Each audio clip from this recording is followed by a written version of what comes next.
Welcome back to my channel. जय सीताराम। क्या आपने कभी सोचा है कि मर्यादा पुरुषोत्तम श्री राम, जिन्होंने जीवन भर धर्म और नीति का पालन किया, उन्होंने बाली जैसे वीर को पीछे से तीर क्यों मारा? क्या यह उस महान राजा की गरिमा के अनुरूप था? जब हम राम नाम सुनते हैं तो आंखों के सामने एक ऐसा आदर्श पुरुष उभरता है जो मर्यादा में जीवन जीता है, जो हर निर्णय धर्म के तराजू पर तौलता है और जो न्याय के लिए खुद का भी त्याग कर देता है।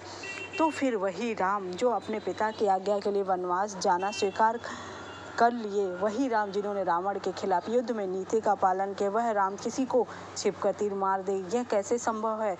क्या यह धर्म है कि अधर्म था, या फिर इस घटना के पीछे कोई गूढ़ सत्य था? कोई ऐसा राज जिसे सिर्फ तर्क से बल्कि धर्म और कर्म की गहराई से ही समझा जा सकता। वाली वानर जाति का शक्तिशाली राजा, तो वह बल, पराक्रम और विजय का प्रतीक था। उसके पास एक वरदान था, जो भी उसके सामने युद्ध करता, उसकी आदि शक्ति अपने आप बाली में समाहित हो जाती। इसी वरदान के बल पर बाली ने कई बार राजाओं को पराजित किया और बंदी बनाकर रखा था। इस शक्ति के कारण देवता को भी पराजित करने वाला बाली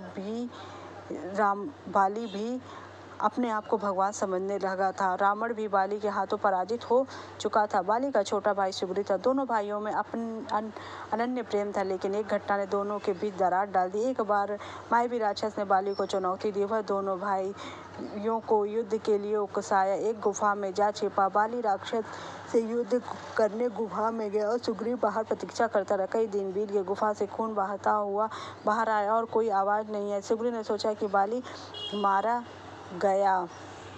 उसने गुफा का द्वार पत्थरों से बंद कर दिया और लौटकर राज्य संभाल लिया, लेकिन बाली जीवित था। उसने राक्षस का वध कर दिया। जब वह बाहर आया और देखा कि उसका भाई राजगद्दी पर बैठा है, तो उसे लगा कि सुग्रीव ने धोखा दिया है। वह क्रोधित उठा और उसने सुग्रीव को राज्य से निकाल दिया। इतना ही नहीं, उसने सुग्रीव की पत्नी को भी अपने पास रख लिया, जो धर्म के विरुद्ध था। डरे हुए सुग्रीव ने ऋषमुख पर्वत पर शरण ली। बाली वहां नहीं जा सकता, क्योंकि उसे ऋषि मतंग का शाप था कि यदि वह उस पर्वत पर गया तो भस्म हो जाएगी। यह शाप एक गंभीर कारण से मिला था। कहा जाता है कि पूर्व काल में ऋषि मतंग इसी पर्वत पर तपस्या करते। एक दिन बाली के क्रोध और अहंकार से प्रेरित व्यवहार से ऋषि के आश्रम की मर्यादा भंग कर दिया। ऋषि ने तभी उसे शाप दिया कि यदि वह इस पवित्र पर्वत की सीमा में प्रवेश करेगा तो उसकी मृत्यु उसी क्षण हो जाएगी, वह भस्म हो जाएगा। तो यही कारण था कि वह उस पर्वत पे नहीं जा सकता था। वो स्थान था जहाँ सुग्रीव अपना रहता था।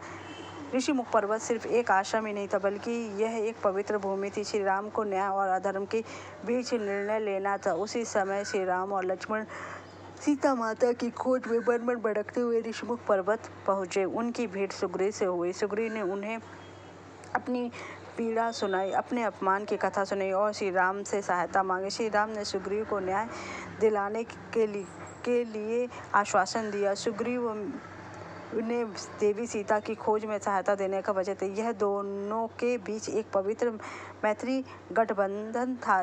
तय हुआ कि सुग्रीव बाली को युद्ध के लिए ललकारेगा। जब युद्ध के लिए आएगा तो श्री राम पेड़ की ओट से तीर चलाकर बाली का वध करेंगे। ऐसा ही हुआ। पहले युद्ध में श्री राम सुग्रीव और बाली में भेद नहीं कर पाए, क्योंकि दोनों भाई एक जैसे लगे। इसलिए अगली बार सुग्रीव को एक माला पहनाई गई, जिससे पहचान हो सके। जैसे ही बाली और सुग्रीव का युद्ध शुरू हुआ और बाली सुग्रीव पर भारी पड़ने लगा, श्री राम ने छिपकर तीर चला दिया। तीर सीधे बाली के हृदय पर लगा और वह भूमि पर गिर पड़ा। बाली ने श्री राम से प्रश्न पूछा, आप कौन हैं? आपने मुझे क्यों मारा?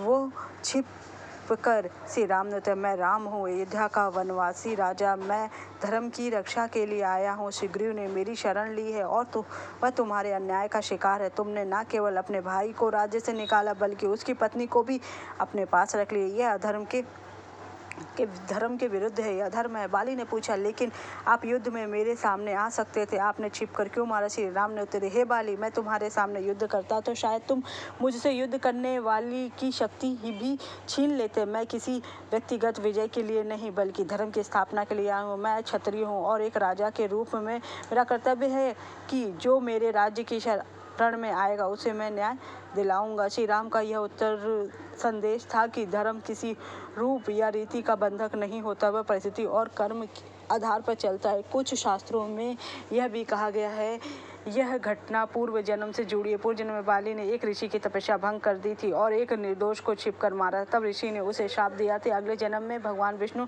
उसके साथ भी यही करेंगे, छिपकर वध। इस प्रकार यह भी माना जाता है कि बाली को उसका कर्म फल मिला। राम द्वारा किया गया वध केवल इस जीवन का नहीं बल्कि अगले जीवन कर्मों का भी परिणाम था। मरते समय बाली ने श्री राम से यह निवेदन किया कि उसके पुत्र अंगद को सुग्रीव की सेवा में ले ली जाए और उसका ध्यान उसी तरह रखा जाए भगवान जिस तरह आपने लक्ष्मण और भरत के। श्री राम ने उसका वचन निभाया और अंगद को बाद में लंका युद्ध में अहम भूमिका दी। इस पूरे प्रसंग से हमें यह सीख मिलती है कि किसी का दुरुपयोग अंततः विनाश की ओर ले जाता है। दूसरी की न्याय के लिए किया गया कोई भी कार्य, चाहे वह किसी भी रूप में हो, यदि वह धर्मस्थ है तो उसका उद्देश्य श्रेष्ठ होता है। और तीसरी की कर्म कभी व्यर्थ नहीं जाते, जो जैसा करेगा उसे वैसा ही फल प्राप्त होगा। श्री राम का निर्णय उस समय सही था। जय सीता राम।